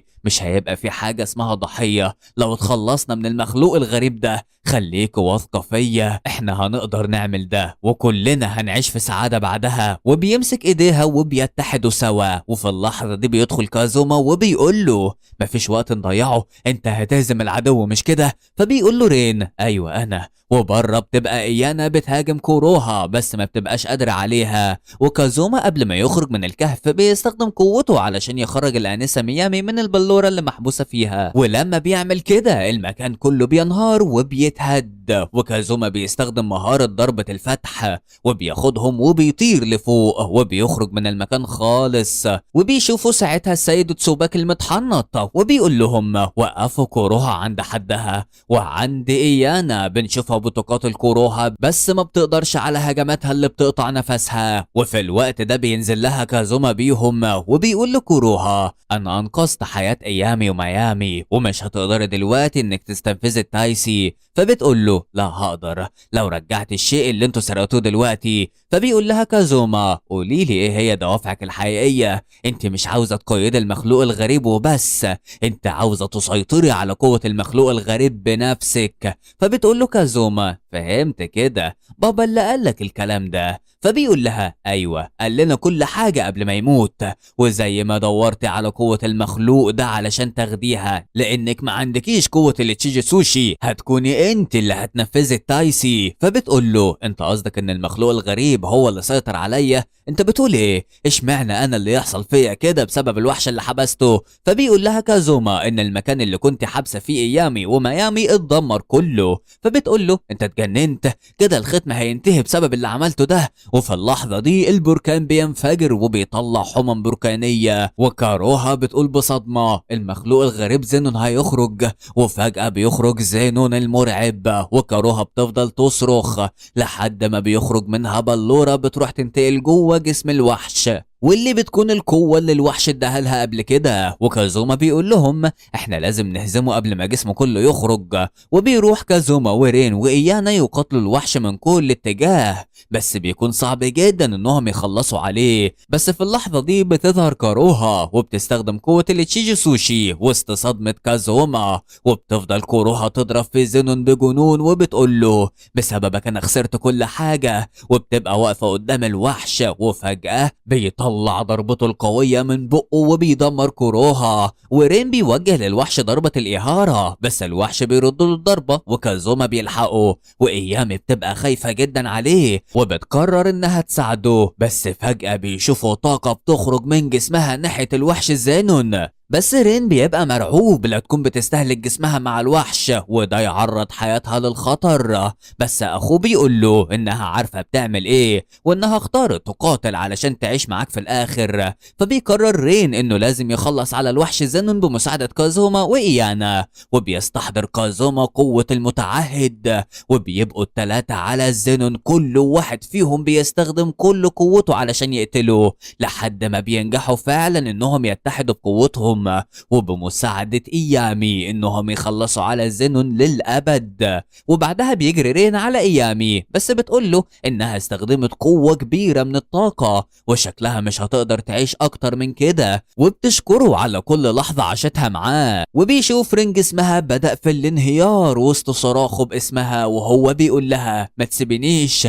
لحد ما بتختفي تماما وبتتحول لسراب. وبعد كام يوم بنشوف إيانا في أوضتها بتجهز وكازوما بيرن عليها وبيستعجلها هو ورين، وبتقابلهم إيانا وبيركبوا القطر علشان يروح الملاهي. وأول ما بيوصلوا هناك رين بيقابل صحابه وبيروح يلعب معاهم، وبنعرف بعدها إن سوشو هو اللي طلب من كازوما وإيانا يروح الملاهي لأن احتمال يكون في أشباح هناك وبالمرة يلعبوا هناك ويقضوا يوم لطيف.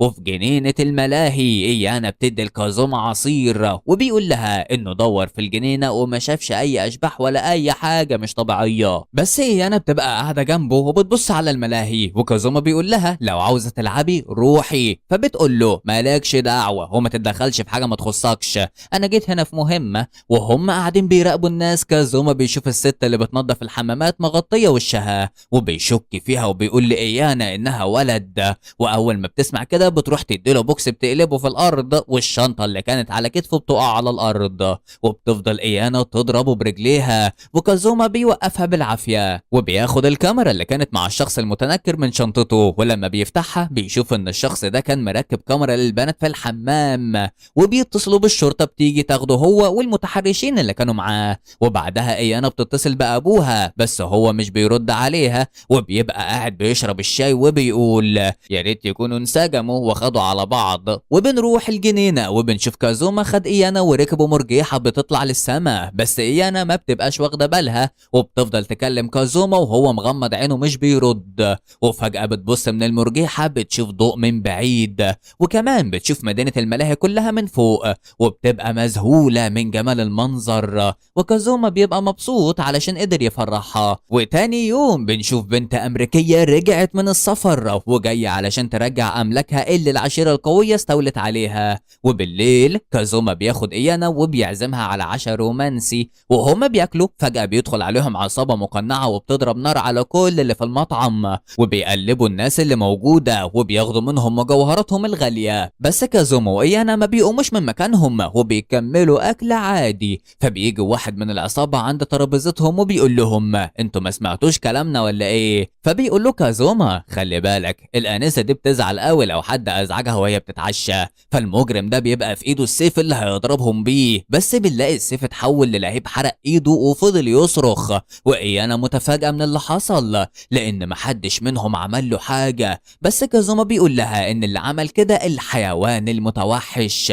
وبنشوف تنين صغير بيطير في الجو وبيطلع من بقه نار علشان يحرق الناس اللي موجودة. وبتظهر فجأة البنت الأمريكية اللي رجعت بلدها والتنين ده بيقف على ايديها. فبتقول لها إيانا انت مين بالضبط؟ فبتقول لها البنت انا اسمي كاترين ماكدونالد واكيد سمعتوا عن عائلة الماكدونالد العظيمة. فبتقول لها إيانا ما حصلش الشرف. فبتتعصب كاترين بس كازوما بيرد وبيقول لها انا عارف العيلة دي امريكية ومشهورة في استخدام الانجسوشي. فبتقول لها مش كده وبس، احنا كمان المركز الاول ولينا مهارات خاصة في سيطرتنا على الارواح الشريرة. فبتتريق ايانا عليها وبتقول لها دي محتاجة نظام وترتيب واكيد مش عندك. فبتقول لها دمك خفيف يا حلوة، كويس اني قابلتك في المكان ده لاني هخليك تتنازلي عن لقب الانجسوشي اللي سيطرت عليه عائلة كاناجي. فبتتصدم ايانا وبتقول لها انت قلت ايه؟ فبتكمل كاترين وبتقول ومش كده وبس، انا كمان هخليك تتنازلي عن الايهارة الاسطورية العظيمة. وكازوما بيبقى قاعد بيتفرج عليهم في صمت وايانا بتقول لها انت شكلك اتجننت في مخك، انا بقى هوريكي بالرغم اني مش احسن واحدة في القتال بس مش هسمح لواحدة زيك تقرب من عيلة كاناجي. فبتقول لها كاترين بشر انا بقى هوريك قوة العيلة اللي انت قللت منها. والاتنين بيستعرضوا قوتهم في مواجهة بعض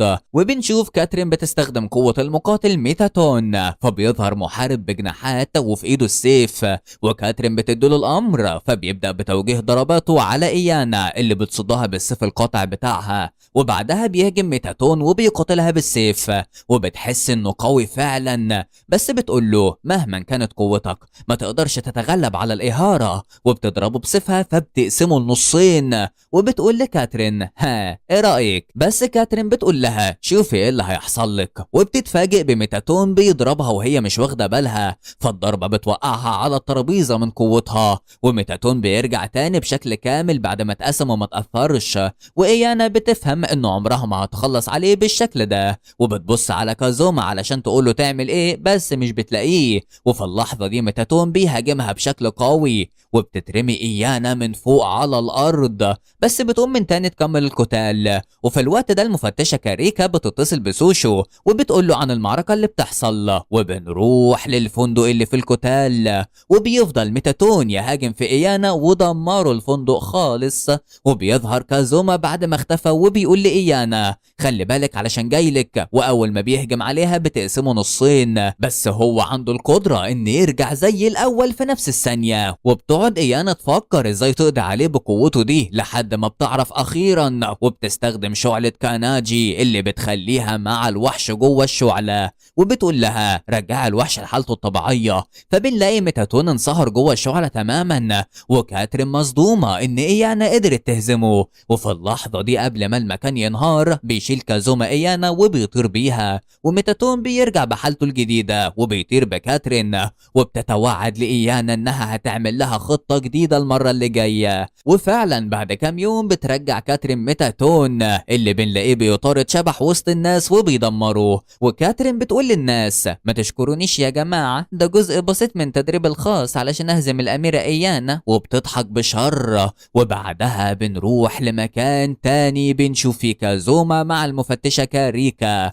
وبتقول له إن كاترين بتستخدم نوع معين من الأشباح واللي بيكون عبارة عن إنسان مجنح. وفي نفس اللحظة بيشوفوا كاترين وميتاتون، فبيروح لها كازوما وبيقعد معاها هو والمفتشة. ولما كاترين بتعرف المفتشة إنها بتعمل كل ده علشان تواجه إيانا، المفتشة بتقعد تضحك عليها وبتقول لها أنت فاكراها بالبساطة دي؟ فبتتعصب كاترين وبتقول لها بقوتي دي هقدر أهزم الزفتة اللي اسمها إيانا. فبيقطعها كازوما وبيقول لها لا مش هتقدري تهزميها بقوتك دي ولا بالكائن اللي معاكي. فبتتعصب كاترين وبتقول له ما ينفعش واحد ضعيف زيك يقول لي انا كده ولازم تعتذر لي. فالمفتشة بتقول له انا همشي وهسيبها لك انت بقى تتوصى بيها. واول ما بيقفوا قصاد بعض وكاترين بتقول لميتاتون يهجم عليه، بس بضربة واحدة من كازوما قسمته 100 حتة لحد ما اتحرق. وكاترين بتبقى مذهولة وبتقول له انت مين بالظبط؟ فبيقول لها كازوما الاهم انك تعرف انك ما ينفعش تعملي راسك براسي، ويا ريت تلغي مواجهتك مع ايانا لانك برضه مش هتعرفي تهزميها يا حلوة. فبتقول له انت ليه بتقولي المعلومات دي؟ مش انت في صفها؟ فبيقول لها كازوما انه مش تبع حد، ده مجرد شغل بياخد عليه فلوس.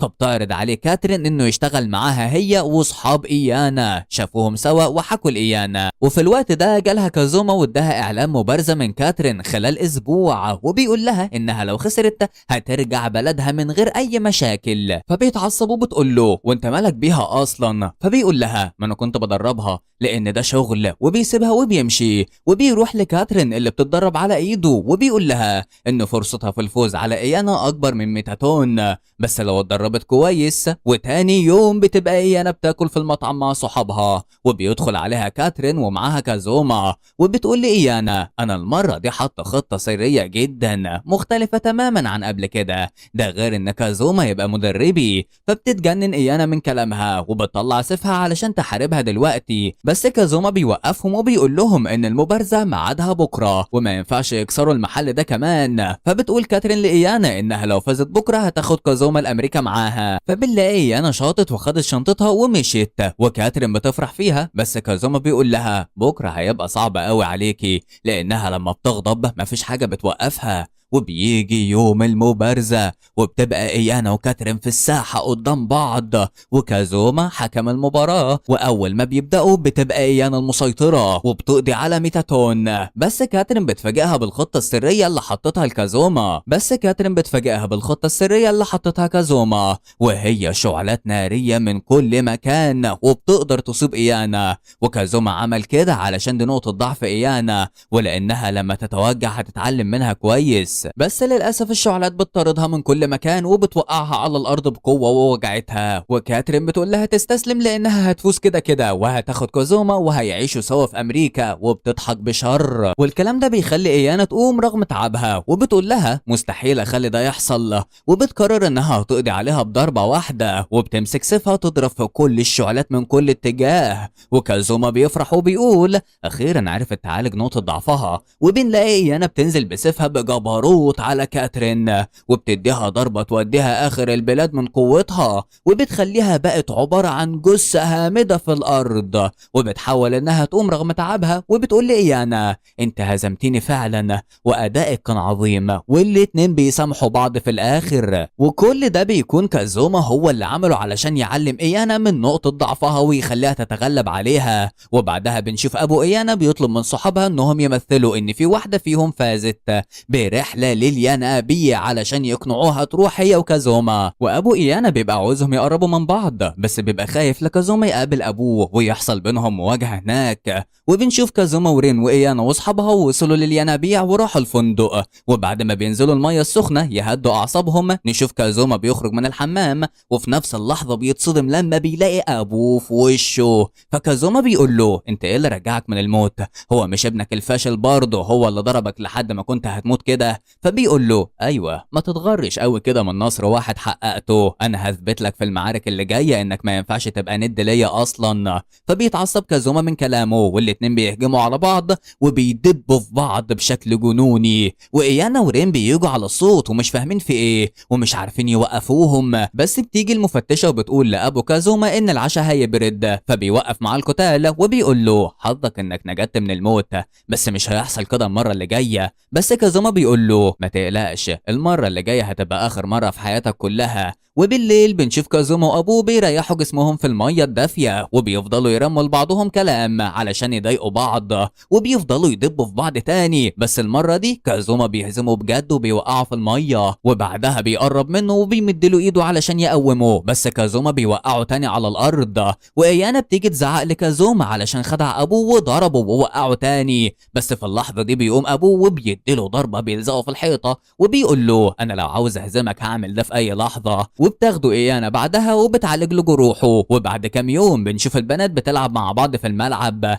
بس بياخدوا بالهم إن في واحد بيصورهم من ورا الشجر، فبتيجي بنت اسمها الآنسة كودو بتكسر له الكاميرا وبتقول له إنه عضو في مركز التصوير وكان بيصورهم علشان الألبوم السنوي. فبتتجمع كل البنات حواليهم وبيقولوا له كدبتك مكشوفة قوي، الصور اللي زي دي مش بتتحط في الألبوم السنوي. وبيكتشفوا البنات إنه كان حاطط لهم كاميرات مخفية في أوضهم كمان، فبتتجمع البنات عليه وبينزلوا في ضرب بالمقشات علشان يحرم يعمل عملته دي تاني. وبنروح بعدها عند كازوما وإيانا وهما ماشيين بيطلع عليهم واحد شرير وبنشوف فجأة عضلاته اتنفخت بشكل مخيف، ولما بيهجم عليهم الراجل ده كازوما بيزقه وبيلزقه في العربية وبيكمل مشي مع إيانا، بس بيقوم الراجل ده تاني وبيقول له إنه مش بيتأثر بهجوم البشر وبيضحك بشر. فبيروح له كازوما وقبل ما الشخص ده يديله بالبوكس كازوما بيجيبه الأرض وبضربتين منه ما بيعرفش يقوم تاني وبيرجع لشكله الطبيعي. وبعدها بيعرفوا إن البنت اللي في فريق نانسي دخلت في غيبوبة وكلهم فاكرين إن اللي حصل له ده نوع من التعويذات.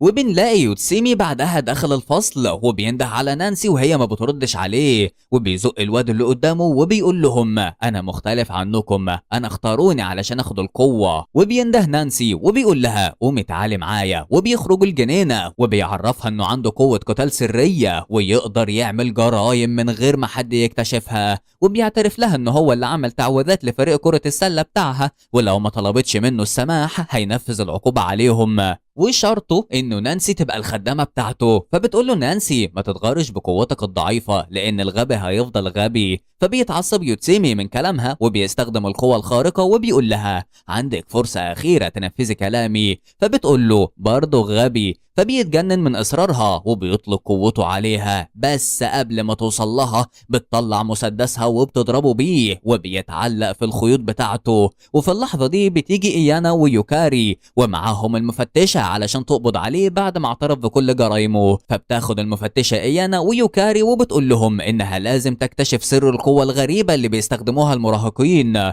وبتطلب منهم مساعدتهم معاها، وبتقول لهم إن كازوما كمان هيساعد معاهم في الموضوع ده. وبعدها بنروح لمكان بنشوف فيه واحد معاه كلب حابس واحد في الشارع وبيخوفه، والولد ده مرعوب وبينده على كازوما علشان ينقذه، وبيبقى فعلا واقف ورا الحيطة بيسمع كلامهم، وبيفهم كازوما ان في لعبة سيطرت على عقولهم. وبنشوف الشخص ده بيخلي كلبه يهجم على الولد اللي بيصرخ، وفي اللحظة دي بيظهر كازوما وبيقسم الكلب نصين لحد ما بيختفي. فبيقع صاحب الكلب على الارض وكازوما بيضربه وبيرميه في الزبالة. وفجأة بيظهر قدام كازوما بنت جميلة جدا بتسحره اول ما بيشوفها، وبنعرف ان اسمها لينج. واول ما بتشوف كازوما بتهرب منه، بس بيروح علشان يدور عليها بيلاقيها اختفت.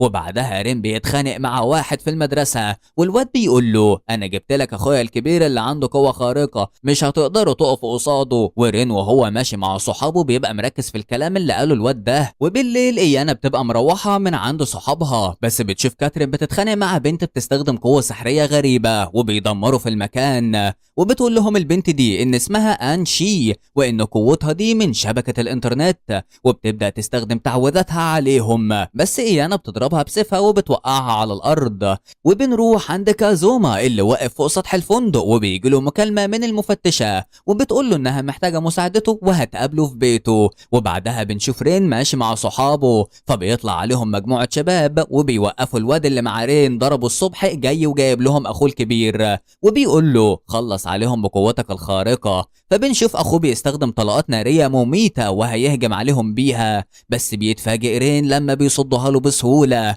بس الواد ده بيقول له طلعت بتعرف تلعب زيي، وكده الموضوع هيبقى ممتع. وبيوجه له ضربة التنين الاحمر، بس رين بيقضي عليها من قبل ما توصل له، وبيتصدم لما بيشوف خيال غريب بيمنع الضربة انها تأثر في الواد ده. فبيقوم وبيقول له انت طلعت ضعيف جدا، انت فاكر ان هجماتك دي ممكن تأثر في ملك النار؟ فبيفهم رين انه وقع تحت سيطرة يوما ووهمه انه امتلك القوة. وبنلاقي الواد ده بيستخدم فعلا قوة النار الحمراء بشكل قوي، بس طبعا رين بقوته الحقيقية استخدم نار التطهير اللي قضت على هجمته من قبل ما توصل له. ولما بيقع الواد ده على الارض وبيقوم تاني علشان يهاجم رين، ما بيلاقيش اي قوة نارية بتخرج من جسمه. فبيقول له رين ان شعلته اختفت بعد ما اليوما كان مسيطر عليه، اختفى هو كمان ولعبته انتهت. وبنروح بعدها عند كاترين بعد ما خدت البنت اللي كانت بتستخدم القوة السحرية علشان تعرف وصلت لها ازاي، وبتقول لها ان في موقع على النت كان مكتوب عليه لو عاوز يبقى معاك قوة سحرية دوس على كلمة نعم.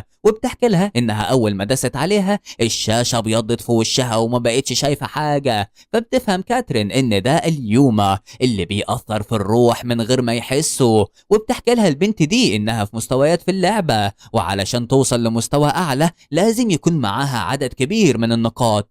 وفي نفس اللحظة دي بيبقى الواد اللي كان بيهاجم رين بيحكي له نفس الكلام عن اللعبة، انه علشان ياخد القوة دي راح لمكان عالي جدا وقابل واحد اسمه فيليس في مكان عالي جدا ومرعب لكنه في السماء، وان القصر ده كان موجود بين جسرين. فبيبص رين على الفندق اللي هناك وبيروح يطلع له هو واصحابه، وبيحس انه قصده على المكان ده. فبيستخدم رين شعلته علشان يحرق مركزهم الرئيسي، بس بيتفاجئ هو واصحابه ان في حماية ما خلتش الشعلة تأثر فيه، وده بيخلي رين يتأكد من كلامه. وهو ماشي مع صحابه بيسمع صوت حد بيقول له دي حركات تطلع منك انت يا صغنن. وفجأة رين بيختفي من المكان واصحابه مش بيلاقوه. وبنروح بعدها في قصر عيلة كاناجي، بتبقى العيلة كلها متجمعة ومعاهم المفتشة، وبتقول لهم ان يوما اخترق شبكة الانترنت، وعلشان كده يوتسيمي والعيال اللي زيه كان عندهم القوة دي وما يعرفوش انهم ممكن يخسروا حياتهم بسبب سيطرتها عليهم.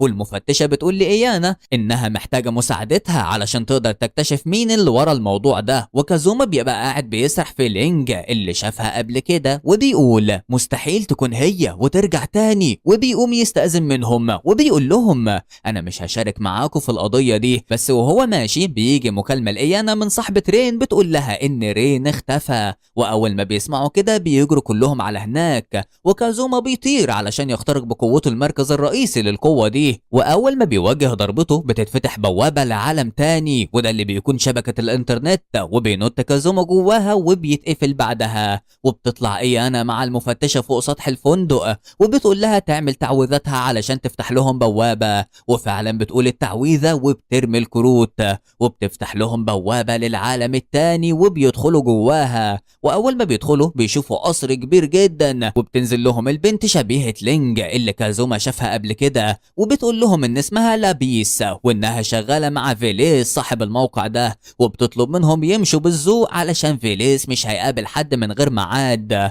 ولما بيصمموا على رأيهم بتروح لأبيس تاخد سيف كبير جدا من ايد الحارس، وبتقول لهم مش مسموح لأي حد يدخل الشبكة دي من غير دعوة خاصة. فلما بتشوف ايانا طريقتها بتقرر انها تواجهها، وبتطلع سيفها القاطع وبتبدأ تهاجمها. وعند كازوما بيبقى بيحاول يوصل لمكان رين، بس كل ما بيدخل في حاجة بيلاقي الدنيا بتتعقد وبيحس انه ماشي في متاهة. وبنروح عند رين اللي بيكون في مكان مظلم جدا، وبيسمع صوت واحد بيقول له هشغل لك النور دلوقتي. ولما المكان بينور بيشوف نفسه في القصر وقدامه واحد قاعد على كرسي الملك، وبيطلع فيليس وبيبقى نص وشه عليه قناع، وبيقول لرين مش عاوز تطور من مركز قوتك زيهم. فبيقول له لا، انت لازم توقف اللي بتعمله ده لان اليوم مسيطر تماما عليكم. فبيقول له للاسف مش هينفع، التجربه دي خاطرنا فيها بكتير قوي. وبيوريه قدامه ايانا وهي بتقاتل لابيس، وعلى الناحيه التانيه اخو كازوما وهو بيدور عليه. فبيقول له فيليس ان مستحيل حد يقدر يوصل له، وان ايانا هتموت على ايد البنت اللي شغاله عنده. وبيشوف كازوما وهو جوه المتاهه وبيقول يا رين انده عليا علشان اعرف مكانك. فبينده رين على اخوه، وفيليس بيمشي الصوره اللي بيوريها لرين وفيها اخوه، بس بيتفاجئ كازوما لما بيضرب بالرياح وبيخترق مكانهم بكل سهوله وسط صدمته. ولما كازوما بيشوفه بيقول له ايه اللي انت عملته في نفسك ده يا رونالدو، شكلي غلطت لما سبتك ساعتها عايش لحد دلوقتي. وفي اللحظه دي بتبقى ايانا بتهاجم لابيس بكل قوتها وبتضربها ضربه بتكسر الحيطه، وبتلاقي نفسها بقت عندهم جوه. واول ما كازوما بيشوفها ما بيبقاش مصدق، واول ما بتدخل ايانا وراها علشان تضربها الضربه القاضيه بيوقفها كازوما وهي مش فاهمه بيعمل كده ليه. وبيفتكر كازوما البنت اللي اسمها لينج،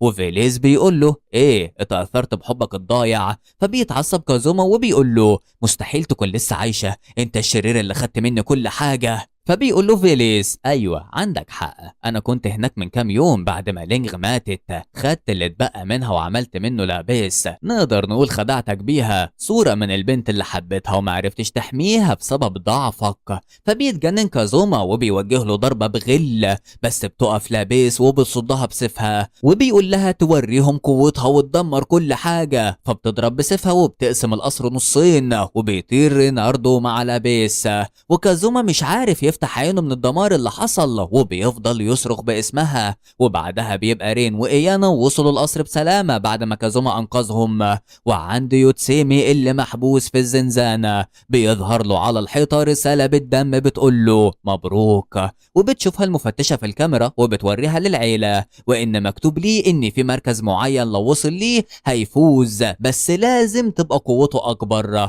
وبيظهر تحتها كلمه لا او نعم، وبيشوفوا بصمة ايده على كلمة نعم بالدم. وبتقول لهم المفتشة انه هرب بعدها، فبتتعصب ايانا وبتبقى خايفة على نانسي صاحبتها لانها هتكون هدفه الاول. فبتقول لها المفتشة ما تخافيش انا عينتها حارس شخصي. والسوشو بيقول لهم ان قائد الشبكة دي اكيد ليه اسم حقيقي. فبيقول له رين انه سمع اخوه بينده له برينهاردو، ولما بيسمع جيميا اسمه بيقول له ده يطلع زعيم النقابة السحرية. وسوشو بيقول لهم انه مش تبع اي منظمة، دي بتكون افضل واقوى منظومة سحرية حاليا. فبتقول لهم المفتشة ان البنت اللي شبه لينج وصنعوها علشان تخدع كازوما وراها سر ممكن يساعدنا، وبتحكي لهم ان ده حصل من 4 سنين قبل ما كازوما يوصل لقوة المتعهد. وفي الوقت ده بنروح عند كازوما بنلاقيه قاعد فوق سطح البيت وبيفتكر بغضب كلام الشرير وذكرياته مع لينج حبيبته لما كانت بتقول له انه هيحميها. وبيفتكر بتفتكر بعدها لما الوحش كل روحها وما قدرش ينقذها، وبيفضل يصرخ لحد ما عينيه بتحمر من الغضب.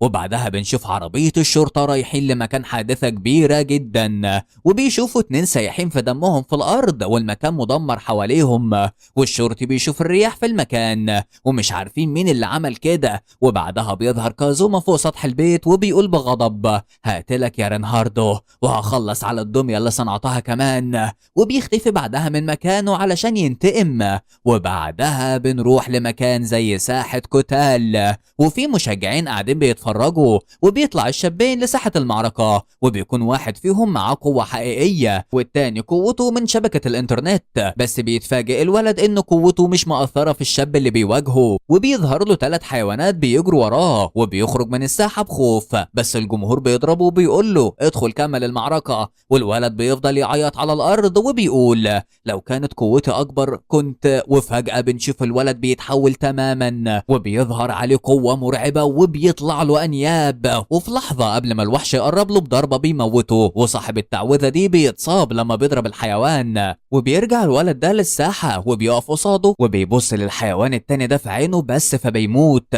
فبيقوم الشاب التاني وبيستخدم كل التعويذات وبيظهر كل الوحوش اللي معاه. بس في اللحظة دي بيوصل كازوما للساحة بينهم، فبيقول له صاحب الحيوانات روح مطرح ما جيت وإلا خلي وحوشي تفترسك. فبيبتسم له كازوما، وفي لحظة بيخلي وحوشه تختفي بقوة الرياح. فبيقع الشاب ده على الأرض وبيفضل يتألم. فبيقرب منه كازوما وبيقول له محتاج أعرف إيه المعلومات اللي في دماغك. وبيمسكه من راسه وعينيه بتحمر بشكل مرعب، والناس اللي بتتفرج بتموت من الخوف. وبعدها بيرمي كازوما على الأرض وبيقول له للأسف ما لقيتش حاجة. وبيروح للولد التاني وبيعمل في نفس الكلام وبيسحب قوته، وبرضه مش بيلاقي معلومات خاصة بشبكة الإنترنت. وفي تاني يوم بنشوف المفتشة ومعاها إيانا ورين في مكان الحادثة بعد ما المكان اتشمع، وبتقول لهم ان كل يوم بيحصل حادثة بالشكل ده. ولما 2 بيوصلوا لمركز قوة اسمه السيدز في شبكة الانترنت بيقتلوا بعض، وان في الاخر بيكتشفوا علامة الريح اللي بتدل ان في واحد بيظهر في المعارك دي وبيصطاد اللي بيوصلوا للسيدز وبياخدهم للموت، وبيسألهم عن موقع شبكة الانترنت. وبيفهموا ساعتها ان الشخص ده بيكون كازوما. وبنروح بعدها لمكان بيظهر فيه شخص بقوة سحرية رهيبة، وبيطلع الشخص ده يوتسيمي وبيكون وصل للمركز الثالث، وبيبقى من اقوى الناس اللي محدش يقدر يهزمها ولا اقوى شخص. وبعدها بنشوف كاترين ويومي مع بعض في العربية وبيحسوا بالخطر حواليهم، فبتستخدم يومي تعويذة الحماية اللي بتفعل حوالين المكان اللي هم فيه. بس بيجي شخص يخترق الحماية ويعطلها، وده بيخلي يومي تتألم. وبتخرج كاترين علشان تشوف مين اللي عمل كده، فبتلاقي كازوما وبيقول لها انه جه هنا علشان يمسك يوتسيمي ويعرف منه مكان الشبكة. فبتخرج يومي من العربية وبتبقى لسه هتستخدم تعويذتها، بس بتتفاجئ بكازوما من وراها وبيضربها، فبتطير هي وباب العربية وسط صدمة كاترين من شكله المرعب وبتهجم عليهم من وراه. بس كازوما بيدمر ميتاتون وبيضربها ضربة من قوتها بيلزقها في العربية. وبعدها بيشوف نانسي وهي ماشية وبيبص لها بعيون حمرة جدا. وتاني يوم بتيجي المفتشة وبتقول لإيانا إن كازوما هو اللي عمل كده وخطف نانسي، بس هي ما بتبقاش مصدقة إنه يعمل كده. فبتقول لها المفتشة إن كازوما اللي عرفته من سنين يعمل كده لأنه رجع لنفس الشخص اللي كان في الماضي، وهيستخدم كل الوسائل اللي توصله لرينهاردو علشان يقضي عليه. حتى لو هيوصل إنه يدمر المدينة كلها مش هيتردد يعمل كده. ولما بتوصلها المفتشة للبيت بتقول لها لازم تهزمي البنت اللي شبه حبيبته علشان تخليه ينسى الماضي ويمسك في الحاضر، وانت الوحيدة اللي تقدري تعملي كده، انت اللي تقدري توقفي كازوما عند حده. وبعدها بيروح رين الجنينة بالليل وبيحس بحاجة غريبة، وبيشوف كازوما بيضرب واحد من شباك السيدز وبيبص له بشر جنوني وبيبقى خلاص هيخلص عليه. ورين بيتحايل عليه وبيقول له ارجوك بلاش، بس كازوما بيقول له ابعد من طريق احسن لك. وبيجوا صحاب رين ياخدوه ويجروا بعيد عنه. ولما بيروحوا عند ايانا وكاترين بيقول لهم رين انه لازم ينقذ اخوه ويخرجه من وهم الماضي ويرجعه زي الاول، وانه مش هيستسلم ابدا. وبعدها كاترين بتقعد جنب ايانا وبتقول لها انت كنت المفروض تروحي مع رين لانك انت الحاضر بتاع كازوما، واللي هيساعده يطلع من الماضي. فبتقول لها ايانا لا ما يتهيأليش، كازوما بيشوفني كده. فبتيجي المفتشة وبتقول لها انت غبية قوي يا ايانا، كاترين معاها حق، انت الوحيدة اللي تقدر ترجع كازوما زي ما كان، خليكي واثقة من نفسك، انت دلوقتي اهم بكتير من لينج بالنسبة لي. وبعدها بنروح لساحة قتال كبيرة وبنشوف يوكاري صاحبة نانسي واقفة هناك، وبيطلع على الساحة شخص متلتم ومعاه نانسي مكتفها بسلاسل. فبتتصدم لما بتشوف صاحبتها كده، وبيطلع الشخص ده يوتسيمي وبيقول لهم ان بكرة في اخر الليل هتظهر الشبكة اللي هتكون مصدر قوتهم كلهم، وانهم لازم يتسابقوا علشان يوصلوا لها، واللي هيوصل الاول هياخد قوة خارقة ملهاش مثيل مش هتخلي حد يقدر يهزمه ابدا، وهيكون مكان الشبكة في الحديقة المركزية. وبتبقى يوكاري بتسجل كل المعلومات دي، بس للأسف عينه بتيجي عليها وبيشوفها، فبتطلع تجري وهي بتحاول تبعت كل المعلومات دي، بس للأسف باب الخروج بيتقفل عليها، وبيظهر يوتسيمو قدامها بيبتسم لها بشر. وفي الوقت ده بتيجي ايانا تجري على المفتشة وبتقول لها ان يوكاري بعتت لها رسالة على الفون فيها مكان الشبكة. فبتقول لهم المفتشة ان اصلا كازوما كان بيراقب يوتسيمي لما خد نانسي واختفى، وانه مستني رينهاردو يخلص كل خطته علشان يدمر له كل حاجة عملها. فبتقول لهم ايانا انا هوقف كازوما ومش هسيبه، انا الحاضر بتاعه ومش هخليه يغرق في الماضي. وبالليل بنشوف كازوما واقف فوق مركز الشبكة وبيقول بشر اخيرا يا رينهاردو.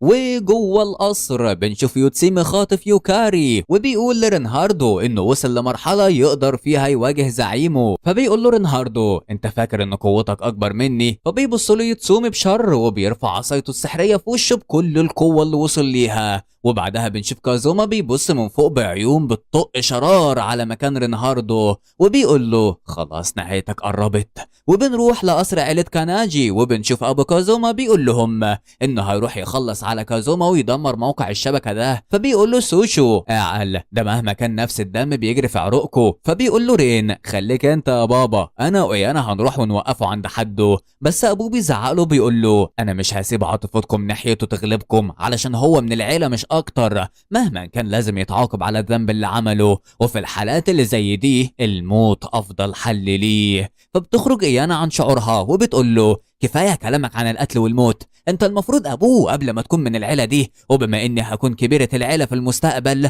انا قررت اني اوقف كازوما حتى لو هضحي بالاهاره مقابل ده. فبيقول ابو كازوما وبيقول لها اعمل اللي يعجبك وبيسيبها وبيخرج. وبالليل بنشوف كل الشباب اللي وصلوا لمراكز قوه مش عاديه بيقاتلوا بعض، وبيبقى هجومهم واصل عند ايانا ورين، وكل ده قبل ميعاد فتح الشبكه. وبيحصل انفجار ومجموعه من السيدز بتروح عندهم، بس رين بيحدف عليهم شعلة التطهير وبتخليهم يفقدوا الوعي. وبيقول للمفتشة ان بعد ما يفوقوا هيرجعوا لطبيعتهم. وبعدها بتدق الساعة وبتعلن عن ميعاد فتح الشبكة، وفجأة الارض من تحتهم بتتهز والسما لونها بيتغير وبيخرج انفجار على شكل برق بينور موقع الشبكة كله وبيحدده. وفجأة بيلاقوا الشباب اللي كانوا بيهجموا عليهم من شوية بيتصابوا بشعاع الشبكة وبيتحولوا لوحوش مخيفة وبيطلعوا يجروا على مكان الشبكة وسط ذهول رين وإيانا. وبعدها بيشوفوا عاصفة سودة شديدة جدا بتاخد كل حاجة في طريقها، وبيعرفوا ان الشخص ده كازوما بحضوره المخيف.